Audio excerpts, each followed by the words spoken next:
लालची किसान की कहानी। एक गांव में रमेश नाम का एक किसान रहता था। वह मेहनती था, लेकिन उसमें एक कमी थी, लालच।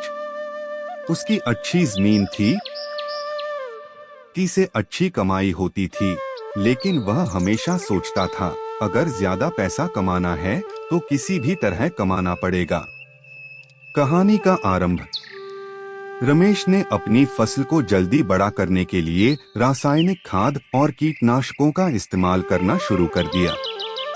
उसकी फसल बढ़िया हुई और बाजार में उसने खूब पैसा कमाया। लेकिन धीरे धीरे उसकी जमीन खराब होने लगी। पानी दूषित हो गया और गांव के लोग बीमार पड़ने लगे। गांव वालों का सामना। तुम्हारी खेती के कारण हमारे कुएं का पानी जहरीला हो गया है। बच्चे बीमार हो रहे हैं। तुम्हें अपनी जिम्मेदारी समझनी होगी। मुझे क्यों दोष दे रहे हो? मैंने अपनी मेहनत की है। मैं जो कर रहा हूँ वह मेरे खेत के लिए सही है। हमारी लालच की वजह से पूरी प्रकृति और गांव को नुकसान हो रहा है। हमारी लालच की वजह से पूरी प्रकृति और गांव को नुकसान हो रहा है। हमारी लालच की वजह से पूरी प्रकृति।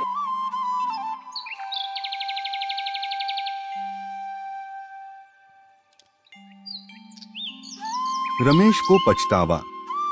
कुछ दिनों बाद रमेश ने देखा कि उसकी जमीन से उपज कम हो रही है। खेत बंजर होने लगे। गांव में उसे सबने दूर कर दिया। तब उसे अपनी गलती का एहसास हुआ। रमेश, पंचायत में मैंने लालच में आकर सबको नुकसान पहुंचाया। मैं अपनी गलती मानता हूं। अब मैं जैविक खेती शुरू करूंगा और अपनी जमीन को फिर से उपजाऊ बनाऊंगा। कृपया मुझे एक मौका दीजिए। परिवर्तन और संदेश। रमेश ने जैविक खेती की ट्रेनिंग ली और गांव में दूसरों को भी इसके लिए प्रेरित किया। कुछ ही वर्षों में रमेश का खेत फिर से हरा भरा हो गया। अब गांव में स्वच्छ पानी और ताजी हवा लौट आई।